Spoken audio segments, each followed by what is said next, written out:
Welcome to my dear students.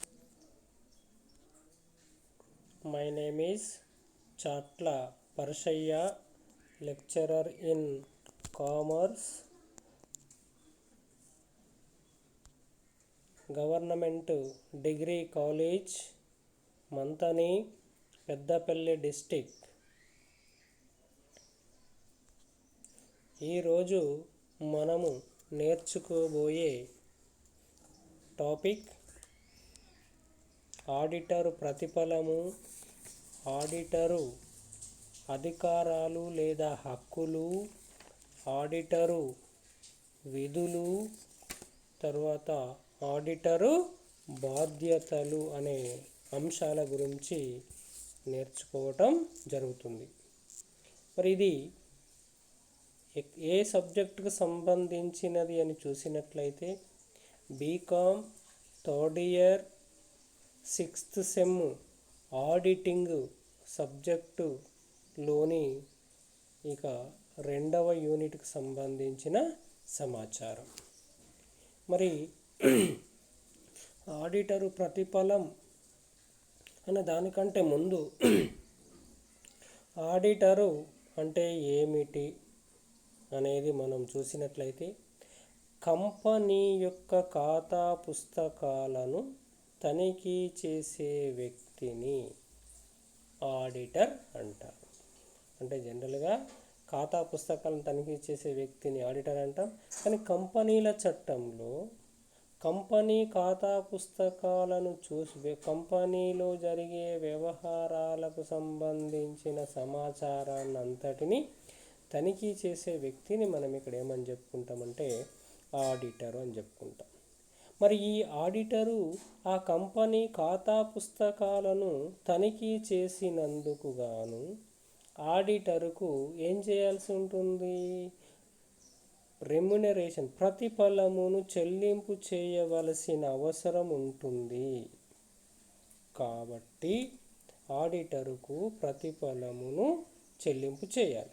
మరి ఈ ఆడిటరుకు ప్రతిఫలమును ఏ విధంగా చెల్లింపు చేయాలి, దీనిని ఎవరు నిర్ధారించడం జరుగుతుంది అనేది స్పష్టంగా కంపెనీల చట్టం 2013లో పేర్కొనటం జరిగినది.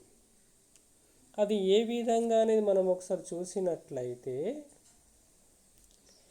కొత్త కంపెనీల విషయంలో ప్రథమ ఆడిటర్ను డైరెక్టర్ల బోర్డు నిర్ణయిస్తుంది. అటువంటప్పుడు ఆ ఆడిటరు యొక్క పారితోషికాన్ని డైరెక్టర్ల బోర్డు నిర్ణయించడం జరుగుతుంది. అంటే ఫస్ట్ కంపెనీ ఏర్పాటైన తరువాత ఇక ఆ కంపెనీ ఖాతా పుస్తకాలను తనిఖీ చేయాల్సిన అవసరం ఉంటుంది. కాబట్టి అప్పుడు ఇక ఈ ఎవరు నియమించడం జరుగుతూ ఉంటుంది అంటే ఈ ఆడిటరును డైరెక్టర్ల బోర్డు ఇక నియమించడం జరుగుతుంది. కాబట్టి ఆ డైరెక్టర్ల బోర్డే ఈ కంపెనీ ఆడిటరు యొక్క ప్రతిఫలాన్ని నిర్ణయించడం జరుగుతుంది. అదేవిధంగా ఆడిటర్ యొక్క పదవి తాత్కాలికముగా ఖాళీగా ఏర్పడితే ఆ ఖాళీని కూడా డైరెక్టర్ల బోర్డే భర్తీ చేయటం జరుగుతుంది. అటువంటి సందర్భములో కూడా ఈ ఆడిటరు పారితోషికాన్ని డైరెక్టర్ల బోర్డు నిర్ణయిస్తుంది. అంటే మనము సింపుల్గా చెప్పాలి అంటే కంపెనీల చట్టంలో ఏమని పేర్కొందట, డైరెక్టర్ల బోర్డు ఆడిటర్ను నియమిస్తే డైరెక్టర్ల బోర్డే ఆ ఆడిటర్కు చెల్లింపు చేయవలసిన పారితోషికాన్ని నిర్ణయించడం జరుగుతుందట.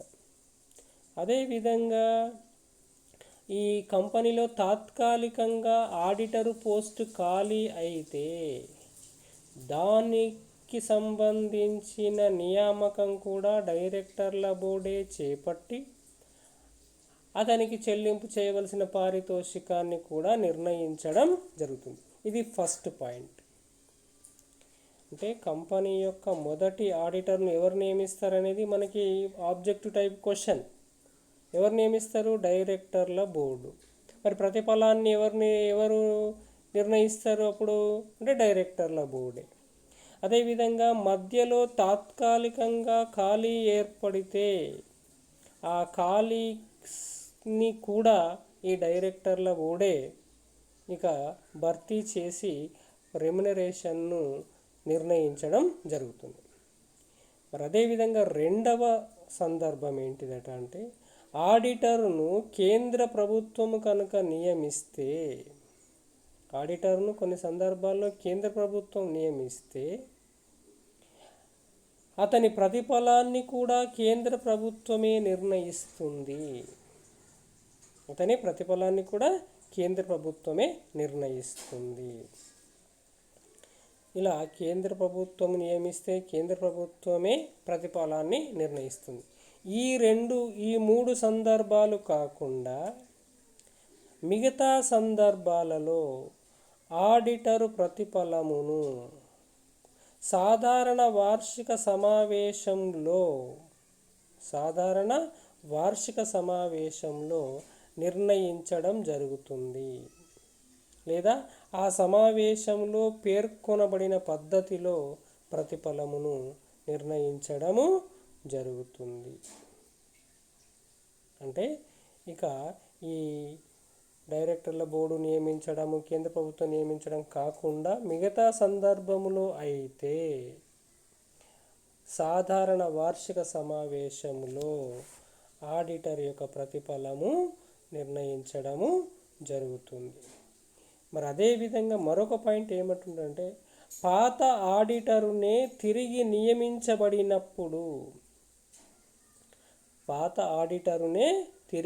నియమించినప్పుడు ఏదైనా మార్పు చేస్తే తప్ప గత సంవత్సరములో పొందిన ప్రతిఫలాన్నే ఆడిటర్ ఈ సంవత్సరం కూడా పొందటం జరుగుతుంది.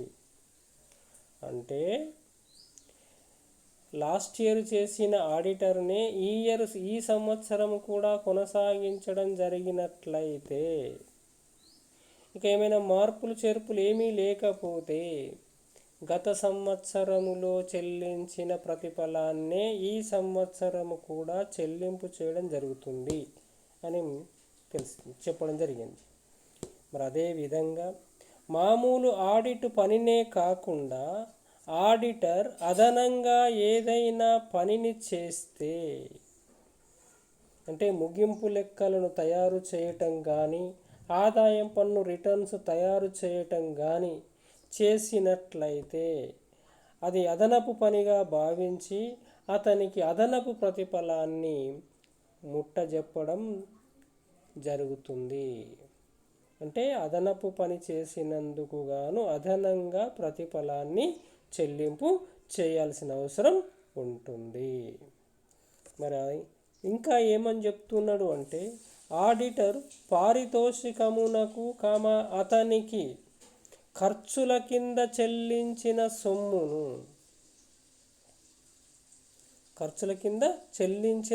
సొమ్మును కూడా కల్పవలెను. ఆడిటర్కు ఎంతైతే పారితోషికం చెల్లింపు చేస్తున్నామో ఆ సొమ్ముకు ఏం చేయాలట? అతనికి ఏమైనా ఖర్చులకు కొరకు మనం చెల్లింపు చేస్తే ఆ ఖర్చులను కూడా ఆడిటర్ పారితోషికం కింద కలపవలెను. కలిపి ఏం చేయాలట?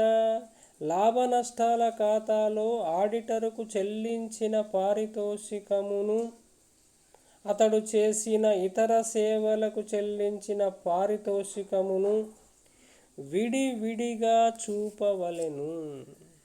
చూసిండ్రా ఏమంటున్నాడు? ఇక పారితోషికమును, అదేవిధంగా అతడు ఇతర సేవలు చేస్తే అందుకు చెల్లింపు చేసిన పారితోషికమును విడివిడిగా చూపవలెను. ఈ విధంగా ఆడిటరు ప్రతిఫలమును చెల్లింపు చేయవలసిందిగా కంపెనీల చట్టం పేర్కొనటం జరిగింది. అంటే ఇక ఆడిటర్ను సింపుల్గా బ్రీఫ్గా ఆడిటరును ఎవరు నియమిస్తే వారే పారితోషికాన్ని నిర్ణయించడం జరుగుతుంది. ఓకే, అదేవిధంగా అదనపు పని చేస్తే ఇక అదనపు పారితోషికాన్ని ఇవ్వాల్సిన అవసరం ఉంటుంది. ఈ రెండింటిని లాభ నష్టాల ఖాతాలో విడివిడిగా చూపించవలసిన అవసరం ఉంటుంది. రైట్. నెక్స్ట్, ఇది ఆడిటరు ప్రతిఫలానికి సంబంధించిన సమాచారంగా మనం చెప్పుకుంటాం. తరువాత రెండవది ఏంటని చూసినట్లయితే మనము ఇక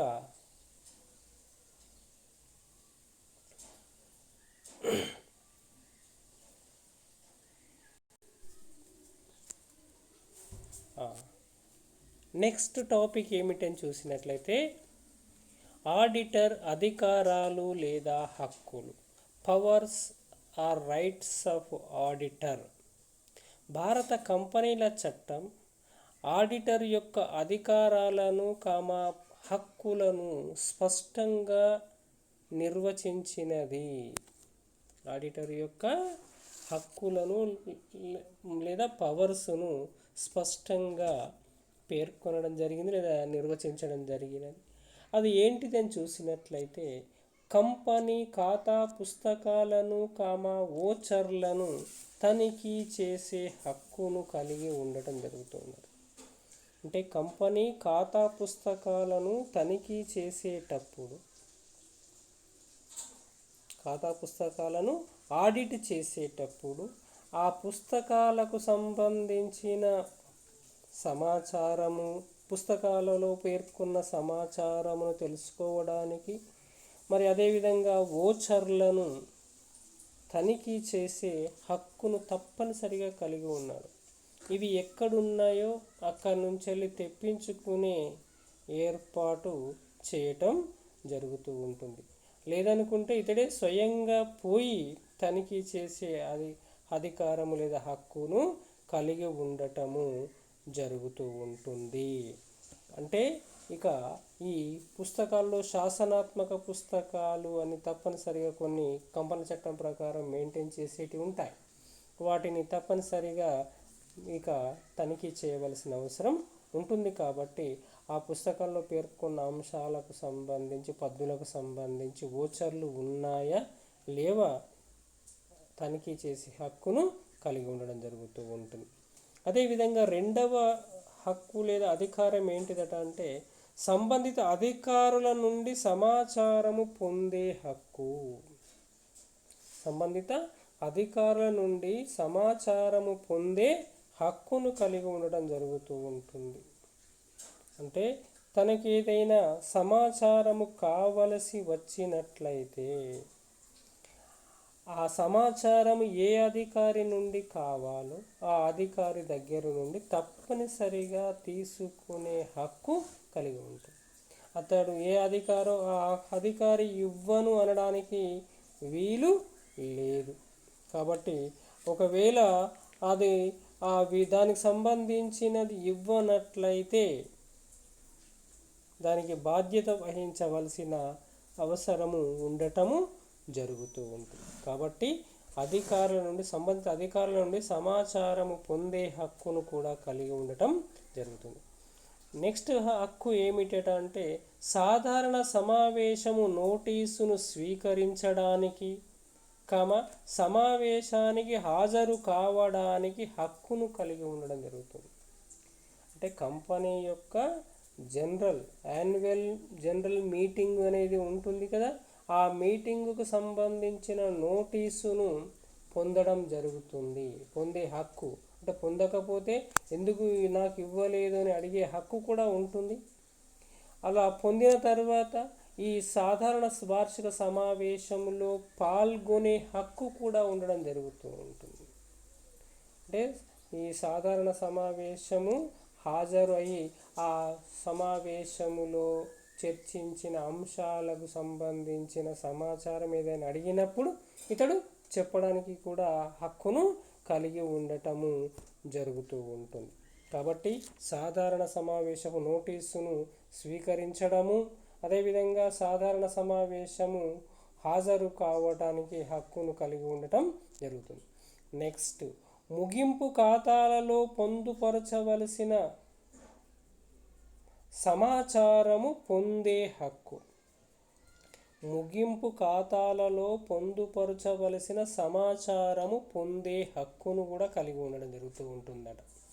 అంటే ముగింపు ఖాతాల్లో మనకి వర్తకపు లాభ నష్టాల ఖాతా, ఆస్తపుల పట్టి తయారు చేయాలంటే ఆ ఖాతాల యొక్క నిలువలకు సంబంధించి ఆస్తపుల పట్టి తయారు చేయాలంటే ఆస్తపుల పట్టిలో ఆస్తులకు సంబంధించిన వివరాలను, అప్పులకు సంబంధించిన వివరాలను తప్పనిసరిగా ఆ సమాచారమును దగ్గర పెట్టుకొని వాటి సహాయంతోనే మనం ఇతడు తయారు చేయటము జరుగుతుంది. కాబట్టి ముగింపు ఖాతాలలో పొందుపరచవలసిన సమాచారము పొందే హక్కును కలిగి ఉండడం జరుగుతూ ఉంటుంది.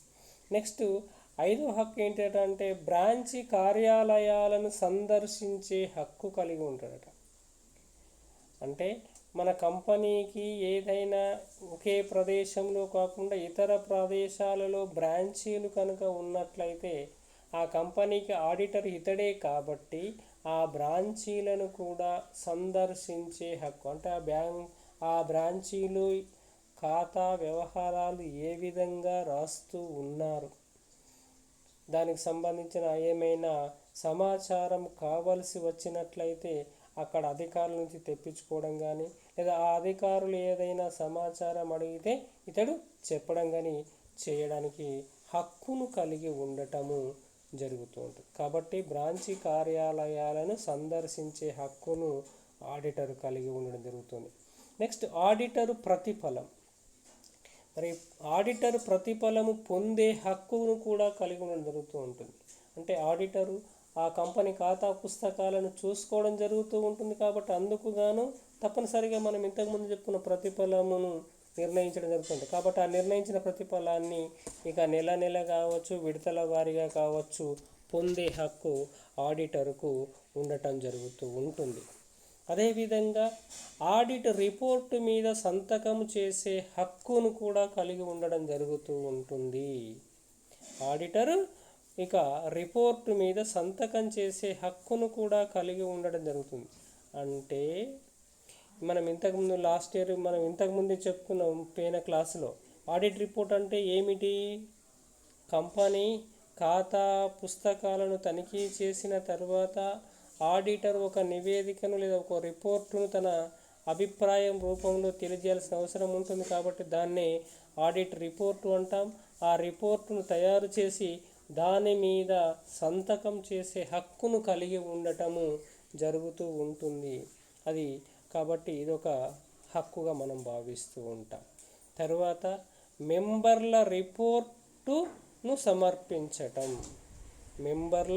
రిపోర్టును సమర్పించటం అంటే తన పదవీ కాలంలో ఆడిట్ చేసి ఉన్న ఖాతాలను గురించి, ప్రతి ఆస్తి అప్పుల పట్టి, లాభ నష్టాల ఖాతా గురించి ఆడిటర్ కంపెనీ వాటాదారులకు ఒక నివేదికను సమర్పించడం జరుగుతుంది. అంటే మెంబర్లకు రిపోర్టును సమర్పించే హక్కును కలిగి ఉంటుంది. అంటే ఇక్కడ మెంబర్లు అంటే ఎవరని చెప్పుకుంటామంటే ఇక్కడ ఈక్విటీ వాటాదారులు, అంటే కంపెనీకి యజమానులైనటువంటి వారు ఈక్విటీ వాటాదారులు. వారికి ఇక రిపోర్టును సమర్పించడం జరుగుతూ ఉంటుంది. ఆ రిపోర్టును ఇక పొందే హక్కు వాటాదారులకు ఉంటుంది, సమర్పించే హక్కు కూడా ఈ ఆడిటరు కలిగి ఉండటము జరుగుతుంది. అదేవిధంగా నష్టపరిహారము పొందే హక్కును కూడా కలిగి ఉండడం జరుగుతుంది. నష్టపరిహారమును పొందే హక్కు అంటే కంపెనీ తన మీద జరిపిన సివిల్, క్రిమినల్ చర్యలలో కోర్టు తీర్పు తనకు అనుకూలంగా వచ్చినట్లయితే తాను పెట్టిన ఖర్చులను కంపెనీ ఆస్తుల నుంచి రాబట్టుకునే హక్కు ఆడిటరు కలిగి ఉండడం జరుగుతూ ఉంటుంది. అందుకొరకే దాన్నే మనం ఇక్కడ నష్టపరిహారము పొందే హక్కుగా మనము పేర్కొనడం జరుగుతూ ఉంటుంది. అదేవిధంగా డైరెక్టర్ల తప్పుడు నివేదికలను స్టేట్మెంట్లను సరిదిద్దే హక్కును కలిగి ఉంటుంది. ఎవరు డైరెక్టర్లు ఏమైనా తప్పుడు లెక్కలు చేసినట్లయితే, లేదా తప్పుడు సమాచారము ఉన్నట్లయితే, లేదా తప్పుడు నివేదికలు ఇచ్చినట్లయితే, ఆ నివేదికలను లేదా స్టేట్మెంట్లలో ఏమైనా తప్పులు ఉన్నట్లయితే వాటిని సరిచేసి ఈ విధంగా చేస్తే బాగుంటుంది, ఫ్యూచర్లో ఇబ్బంది లేకుండా ఉంటుంది అని వాటిని సవరించే హక్కును కూడా మన ఆడిటరు కలిగి ఉండటము జరుగుతూ ఉంటుంది. అదేవిధంగా నిపుణుల సలహాలను పొందే హక్కును కలిగి ఉండడం జరుగుతుందట.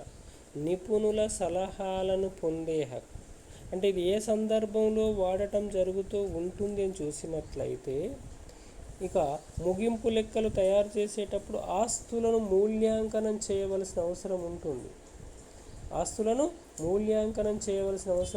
కొన్ని సందర్భాల్లో న్యాయ సలహాలను కూడా పొందాల్సిన అవసరం రావచ్చు. అటువంటప్పుడు ఆ న్యాయ కోవిధులను తెలుసుకొని వారి యొక్క సలహాలను పాటించడం. అదేవిధంగా ముగింపు ఆస్తులలో మనకి బిల్డింగ్స్ కానీ, ప్లాంట్ యంత్రాలు కానీ వీటిని అక్యురేట్గా మూల్యాంకనం చేయటంలో ఇక నిపుణులైన వారు ఉండడం జరిగినట్లయితే వారికి ఉన్న సమాచారం చెప్పేసి దాని ద్వారా రిపోర్ట్లను తీసుకొని దాని ఆధారంగా ఇక కంపెనీని రన్ చేయడము, కంపెనీ యాజమాన్యానికి తెలియజేయటము జరుగుతుంది. కాబట్టి ఈ విధంగా నిపుణుల సలహాలను పొందే హక్కును కలిగి ఉండటము జరుగుతూ ఉంటుంది. నెక్స్ట్, ఆడిట్ పనిని ప్రారంభించుటకు నిరాకరించే హక్కును కలిగి ఉండడం జరుగుతూ ఉంటుందట. ఆడిట్ పనిని ప్రారంభించుటకు నిరాకరించే హక్కును కూడా కలిగి ఉండడం జరుగుతూ ఉంటుందట. అంటే ఇక ఈ ఆడిట్ పని ప్రారంభించాలంటే సంబంధిత అధికారులు ఇక ఖాతాల నిల్వలకు సంబంధించిన సమాచారాన్ని అంతటినీ ఇవ్వాల్సిన అవసరం ఉంటుంది. కాబట్టి వారు సరైన సమయంలో ఇవ్వకపోతే ఆడిట్ పనిని ఇక నేను చెయ్యను అని నిరాకరించే హక్కును కూడా ఇక కలిగి ఉండటము జరుగుతుంది. కాబట్టి ఆడిట్ పనిని ప్రారంభించుటకు నిరాకరించే హక్కును కూడా కలిగి ఉండడం జరుగుతూ ఉంటుంది. నెక్స్ట్, స్పెషల్ ఆడిటర్ అధికారాలు కూడా కలిగి ఉండడం జరుగుతుంది. ఏంటిది? ఒక కంపెనీ వ్యవహారాలు సక్రమంగా లేవని భావిస్తే కేంద్ర ప్రభుత్వం ఆ కంపెనీకి స్పెషల్ ఆడిట్ జరిపించడానికి నిర్ణయించవచ్చు. ఆ స్పెషల్ ఆడిటర్కు కంపెనీ ఆడిటర్కు ఉండే అన్ని అధికారాలు, విధులు ఉంటాయి. కానీ తన రిపోర్టును వాటాదారులకు కాక కేంద్ర ప్రభుత్వానికి సమర్పించవలసిన అవసరం ఉంటుంది. అంటే స్పెషల్ ఆడిటర్ను ఇక కంపెనీకి నియమించడం జరిగినట్లయితే, దీన్ని ఎవరు నియమించడం జరుగుతూ ఉంటుంది? స్పెషల్ ఆడిటర్ను కేంద్ర ప్రభుత్వం నియమిస్తే ఖాతా పుస్తకాలను అన్నింటినీ ఇక ఏం చేయడం? స్పెషల్ ఆడిట్ జరిపించి ఆ ఆడిట్కు సంబంధించిన సమాచారాన్ని, రిపోర్టును ఎవరికి ఇవ్వాలట? ఇక కేంద్ర ప్రభుత్వానికి ఇవ్వాల్సిన అవసరం ఉంటుందట. కానీ ఇక రిపోర్టు మీద సంతకం చేసే హక్కును ఈ ఆడిటరే కలిగి ఉండడం జరుగుతూ ఉంటుంది. కానీ నివేదికను మాత్రము కేంద్ర ప్రభుత్వానికి ఇవ్వాల్సిన అవసరం ఉంటుంది, వాటాదారులకు ఇవ్వాల్సిన అవసరము లేదు అన్నమాట. మరి అదేవిధంగా కాస్ట్ అకౌంట్స్ ఆడిటర్ అధికారాలు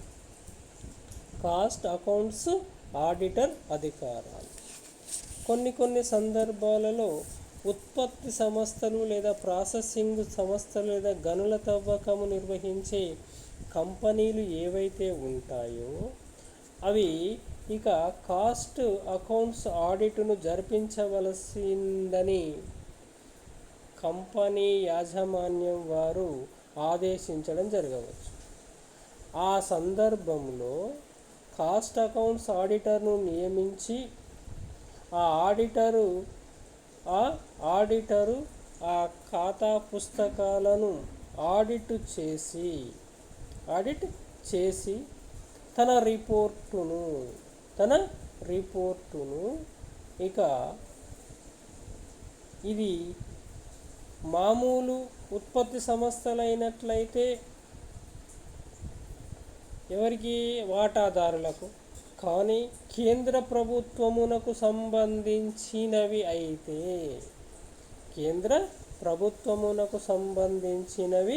అయితే కంపెనీ లా బోర్డుకు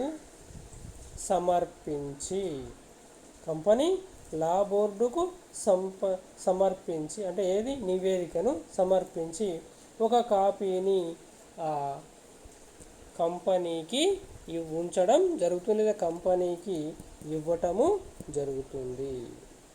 కాబట్టి గనుల తవ్వకం కానీ ఉత్పత్తి సంస్థలకు సంబంధించి కానీ తప్పనిసరిగా ఏం చేయాల్సి వస్తుంది? కాస్ట్ అకౌంట్స్ మెయింటైన్ చేయాల్సి అవసరం వస్తుంది. కాస్ట్ అకౌంట్ను మెయింటైన్ చేసినట్లయితే కాస్ట్ అకౌంట్ ఆడిట్ను నిర్వహించాల్సిన అవసరం ఉంటుంది. దీనిని కేంద్ర ప్రభుత్వం సంబంధించి ఆడిటర్ను నియమించినట్లయితే ఆ ఆడిటరు తన రిపోర్టును కంపెనీ లా బోర్డుకు సమర్పించాల్సిన అవసరం ఉంటుంది. అదేవిధంగా ఒక కాపీని కంపెనీకి ఇవ్వటము జరుగుతూ ఉంటుంది. మరి అదేవిధంగా ఆడిటరుకు లీన్ హక్కు కూడా ఉంటుంది అని చెప్తున్నాడు. ఆడిటరుకు లీన్ హక్కు ఉండడం జరుగుతూ ఉంటుందట. మరి లీన్ హక్కు అంటే ఏమిటి అని చూసినట్లయితే కంపెనీ ఖాతా పుస్తకాలను ఆడిటరు తనిఖీ చేయడం జరుగుతూ ఉంటుంది. తనిఖీ చేసిన తరువాత తనకు రావలసిన ప్రతిఫలము ఇవ్వవలసినది ఇన్ టైంలో ఇవ్వకపోతే ఆ కంపెనీ ఖాతా పుస్తకాలను తన దగ్గరే ఉంచుకునే హక్కును కలిగి ఉండడం జరుగుతూ ఉంటుంది. ఈ విధంగా కలిగి ఉండే హక్కును లీన్ హక్కు అని చెప్పడం జరుగుతూ ఉంటుంది. కాబట్టి అందుకొరకే ఇక ఖాతా పుస్తకాలు తనిఖీ చేసిన తర్వాత ఇక రిపోర్టును తయారు చేసి రిపోర్ట్ ఇచ్చిన తర్వాత అతని ప్రతిఫలము అతనికి ఇచ్చివేయడం జరగాలి. ఇలా ఇవ్వకపోతే ఆ ఖాతా పుస్తకాలను రిపోర్టును తన దగ్గర ఉంచుకునే హక్కును కలిగి ఉండడం జరుగుతూ ఉంటుంది. ఆ విధంగా కలిగి ఉన్న హక్కును లీన్ హక్కు అని చెప్పడం జరుగుతూ ఉంటుంది. ఇవి మనకి ఆడిటర్ యొక్క అధికారాలు లేదా హక్కులుగా మనము చెప్పుకోవటము జరుగుతుంది. దీని తరువాత ఏంటిదని చూసినట్లయితే కంపెనీ ఆడిటర్ల విధులు లేదా కంపెనీ ఆడిటర్ యొక్క విధులను మనం ఇప్పుడు నేర్చుకుందాం. కంపెనీ ఆడిటర్ల విధులను కంపెనీల చట్టం 2013 ప్రకారము ఇక 2 రకాలుగా నిర్వచించడం అనేది పేర్కొనడం జరిగినది లేదా విభజించడం జరిగినది. ఒకటి కంపెనీల చట్టం ప్రకారం విధులు అని, 2 న్యాయస్థానాల తీర్పు మేరకు విధులు అని. ఏంటట? ఒకటి కంపెనీల చట్టం ప్రకారము విధులు అని, రెండవది న్యాయస్థానాల తీర్పు మేరకు విధులు అని మనకి పేర్కొనడం జరిగింది. అందులో ఫస్ట్ మనము కంపెనీల చట్టం 2013 ప్రకారం విధులు ఏంటియో మనం ఇప్పుడు చూద్దాం. ఇక్కడ విధులు అంటే ఆడిటర్ చేయవలసిన పనులుగా మనము చెప్పుకోవడం జరుగుతూ ఉంటుంది. మరి అందులో ఫస్ట్ పాయింట్ ఏమని చెప్పుకుంటామట అంటే రిపోర్టును లేదా నివేదికను సమర్పించే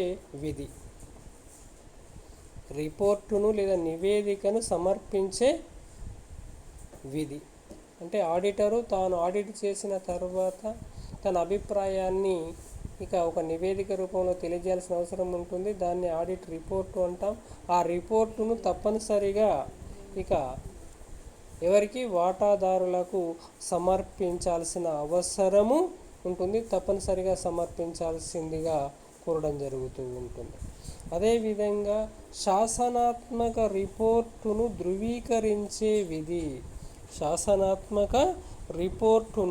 ధృవీకరించే విధి.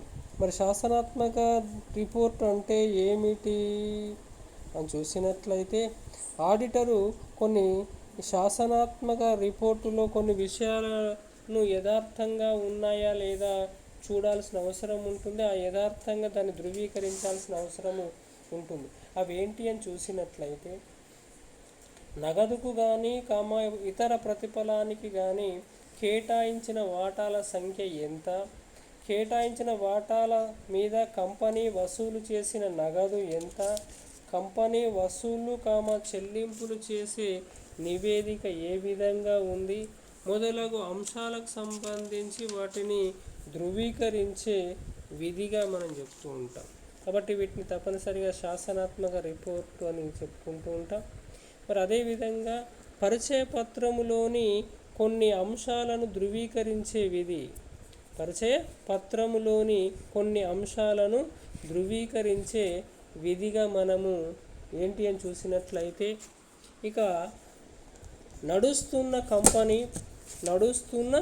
కంపెనీ పరిచయ పత్రము జారీ చేసిన ఎడల, నడుస్తున్న కంపెనీ కనుక పరిచయ పత్రమును జారీ చేసిన ఎడల దానిలో గత 5 సంవత్సరాల లాభ నష్టాల నివేదికను, చెల్లించిన డివిడెండ్లను, కంపెనీ ఆస్తప్పుల నివేదికలను పేర్కొనటము జరగవలెను. అందులో వాటన్నింటినీ ఆడిటరు ధృవీకరించవలసిన అవసరము ఉంటుంది. కాబట్టి ఇది పరిచయ పత్రంలోని కొన్ని అంశాలను ధృవీకరించే విధిగా చెప్పుకుంటాం. నెక్స్ట్, పరిశోధనకు తోడ్పడే విధి. పరిశోధనకు తోడ్పడే విధి ఒక కంపెనీ వ్యవహారాలను పరిశోధించే నిమిత్తమై కేంద్ర ప్రభుత్వంచే నియమింపబడిన ఇన్స్పెక్టర్కు ఆ కంపెనీ ఆడిటర్ సాధ్యమైనంత వరకు అన్ని విధాల సహాయము చేయవలెను. ఇక తన స్వాధీనంలో ఉన్న పుస్తకాలను వర్కింగ్ కాగితాలను ఆ ఇన్స్పెక్టర్కు అందుబాటులో ఉంచేటట్టు చేయటము ఆడిటరు విధిగా మనం ఇక్కడ చెప్పుకోవడం జరుగుతుంది. కాబట్టి పరిశోధనకు తోడ్పడే విధిని కూడా కలిగి ఉండడం జరుగుతుంది. అదేవిధంగా కేంద్ర ప్రభుత్వము జారీ చేసిన ఆదేశాలను పాటించే విధి. కేంద్ర ప్రభుత్వము జారీ చేసిన ఆదేశాలను పాటించే విధి. కంపెనీల ఆర్థిక ఖాతాల గురించి ప్రత్యేక నివేదికను సమర్పించవలసినదిగా కేంద్ర ప్రభుత్వము జారీ చేయడం జరిగినట్లయితే ఆ సూచనలను తప్పనిసరిగా పాటిస్తూ కేంద్ర ప్రభుత్వానికి అడిగిన సమాచారాన్ని ఇచ్చే విధిని ఇతడు కలిగి ఉండటము జరుగుతుంది.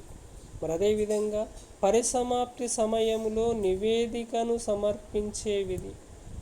కంపెనీ పరిసమాప్తి సమయంలో అంటే కంపెనీని మూసివేసే సమయంలో నివేదికను సమర్పించే విధిని కలిగి ఉండడం జరుగుతూ ఉంటుంది.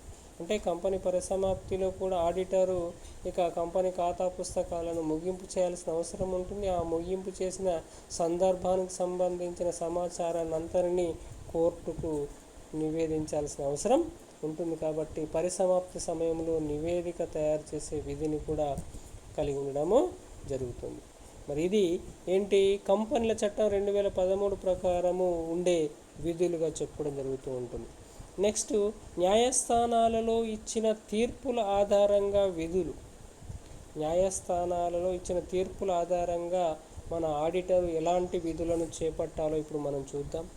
వాటాదారులకు కంపెనీ యథార్థ ఆర్థిక స్థితిని తెలియజేయుట.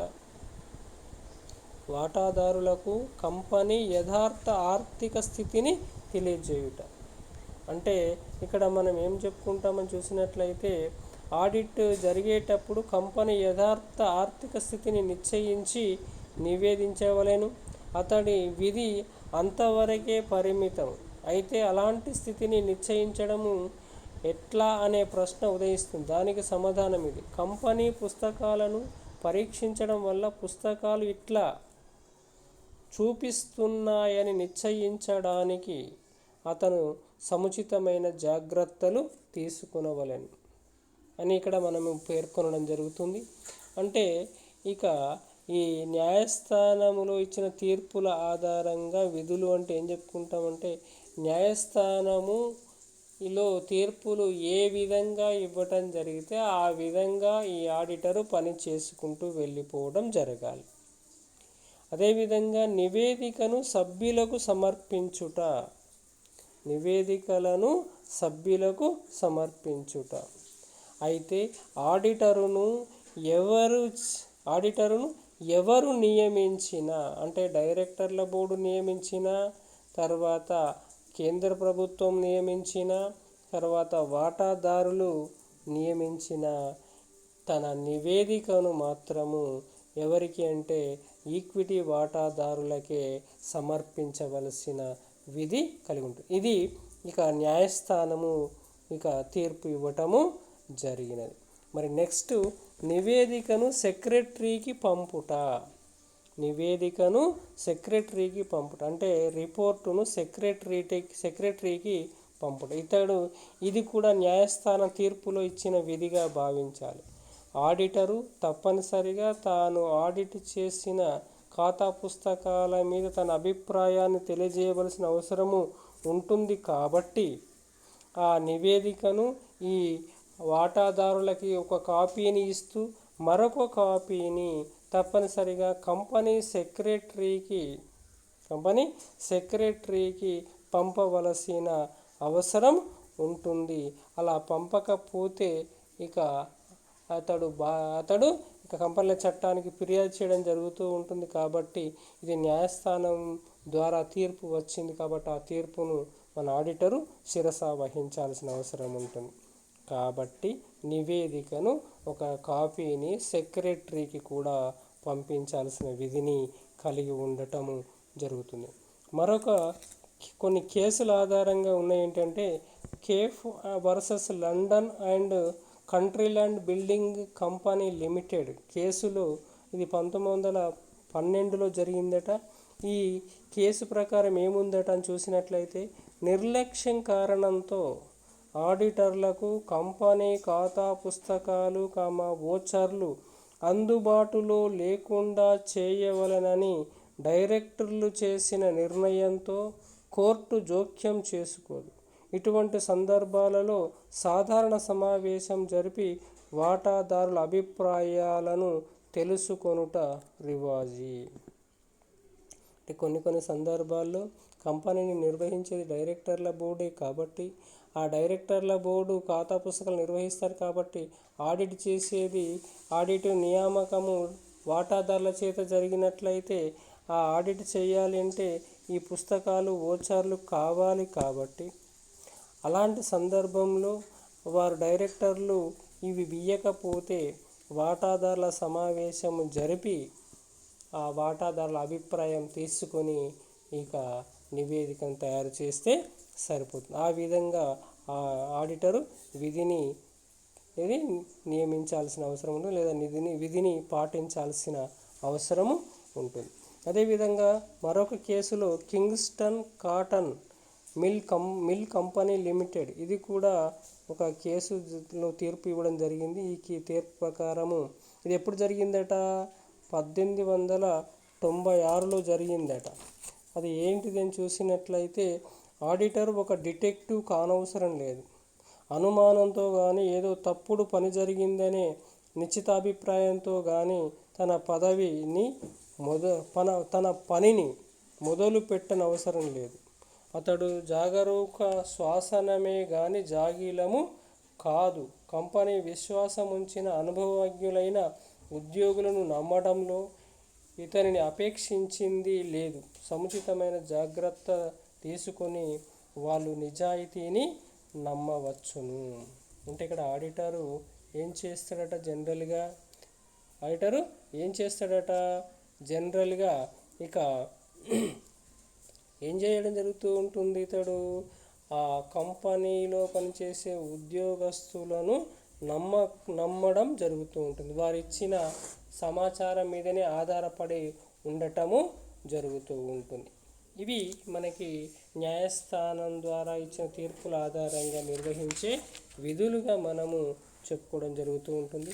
తర్వాత మనకి నెక్స్ట్ అంశం ఏమిటని చూసినట్లయితే, ఆడిటరు బాధ్యతలు, లయబిలిటీస్ ఆఫ్ అన్ ఆడిటర్. మరి ఈ ఆడిటరు బాధ్యతలు కూడా కంపెనీల చట్టం 2013లో పేర్కొనడం జరిగినది. అందులో మూడు రకాలుగా మనకి ఉండడం జరుగుతూ ఉంటుంది. ఏంటి అంటే, ఒకటి సివిల్ బాధ్యతలు అని, 2 క్రిమినల్ బాధ్యతలు అని, 3 ఇతర పార్టీలకు బాధ్యతలు అని మనకి చెప్పడం జరుగుతూ ఉంటుంది. మరి ఇక కంపెనీ చట్టం ప్రకారం సివిల్ బాధ్యతలు ఏమిటి అని చూసినట్లయితే, నిర్లక్ష్యమునకు బాధ్యత, లయబిలిటీ ఫర్ నెగ్లిజెన్స్ అని. మరి ఇది ఏ విధంగా ఉంటుంది అనేది మనం ఒకసారి చూసినట్లయితే, negligence for liability for negligence, నిర్లక్ష్యమునకు బాధ్యత. కంపెనీల చట్టం ప్రకారం బాధ్యతల్లో ఫస్ట్ ఏంటి, నిర్లక్ష్యమునకు బాధ్యత. ఈ నిర్లక్ష్యమునకు బాధ్యత అనేది ఏ విధంగా ఉండడం జరుగుతుంది? ఇది సివిల్ బాధ్యత. ఒక వ్యక్తి తాను న్యాయసమ్మతమైన విధిని నిర్వర్తించేటప్పుడు సముచితమైన జాగ్రత్తలు తీసుకోవాలి. లేని ఎడల తన క్లయింట్కు కలిగే నష్టాన్ని పూడ్చడానికి ఆడిటరు బాధ్యుడు. ఇది న్యాయశాస్త్రంలో ఒక సాధారణ సూత్రం.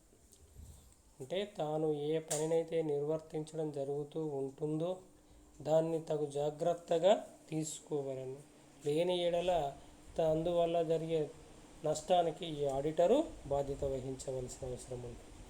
ఇక రెండవ సివిల్ బాధ్యతలు ఏంటంటే, అధికార దుర్వినియోగమునకు బాధ్యత. మరి అధికార దుర్వినియోగమునకు బాధ్యత ఏ విధంగా ఉంటుంది అనేది మనం ఒకసారి చూసినట్లయితే, ఇక న్యాయసమ్మతమైన విధిని నిర్వర్తించకుండా వదిలివేయటాన్ని న్యాయసమ్మత నిర్వహణోపేక్ష అని, న్యాయసమ్మతమైన విధిని లేదా అధికారాన్ని అధర్మంగా నిర్వర్తించడాన్ని న్యాయసమ్మతాధికార దుర్వినియోగం అని అనడం జరుగుతూ ఉంటుంది. సాధారణంగా న్యాయసమ్మతాధికార దుర్వినియోగం అనే పదాన్ని అధికార దుర్వినియోగం వల్ల ఆర్థిక నష్టం కలిగే సందర్భాలలో ఉపయోగించడం జరుగుతూ ఉంటుంది. ఈ విధంగా దుర్వినియోగం చేయడం జరిగినట్లయితే అందుకు బాధ్యత ఆడిటరు వహించవలసిన అవసరం ఉంటుంది. కొన్ని సందర్భాలలో జైలు శిక్ష కూడా అనుభవించవలసిన అవసరం ఉండటము జరుగుతుంది. ఇది సివిల్ బాధ్యతలుగా మనము చెప్పుకోవడం జరుగుతుంది. తర్వాత క్రిమినల్ బాధ్యతలు, లయబిలిటీ ఫర్ క్రిమినల్ ఏంటి అని చూసినట్లయితే, కంపెనీల చట్టం కింద బాధ్యతలు అని, ఆదాయం పన్ను చట్టం కింద బాధ్యతలు అని, భారత శిక్షా స్మృతి కింద బాధ్యతలు అని, భారత చార్టర్డ్ అకౌంటెంట్ల చట్టం కింద బాధ్యతలు అని మనకి ఇక్కడ ఉండటము జరిగినది. మరి ఈ అంశాలు మనకి ఎక్కడెక్కడ ఏ విధంగా ఉన్నాయి అనేది చూసినట్లయితే,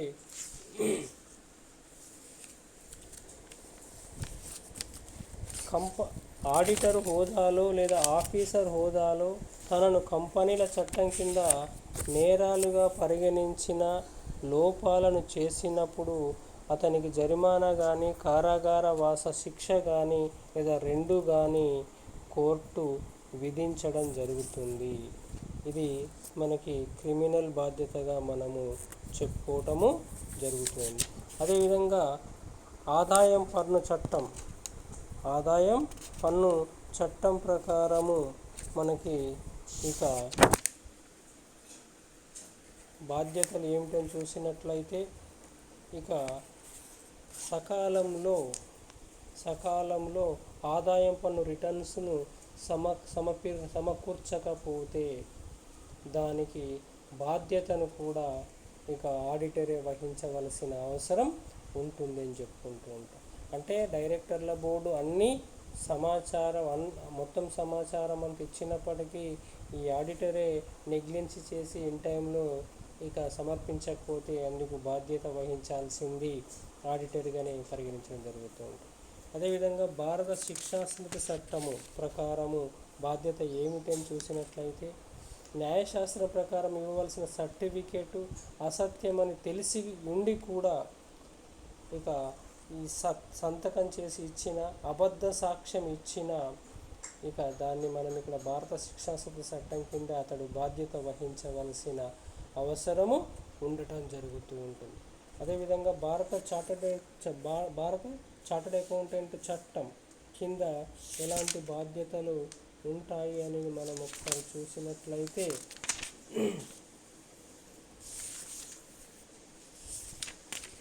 ఇక భారత చార్టర్డ్ అకౌంటెంట్ల చట్టము 1949 ప్రకారము చార్టర్డ్ అకౌంటెంట్ కాని వ్యక్తి కంపెనీ ఆడిటర్గా వ్యవహరించి ఏ పత్రాల మీదనైనా సంతకం చేస్తే అందుకు అతడు క్రిమినల్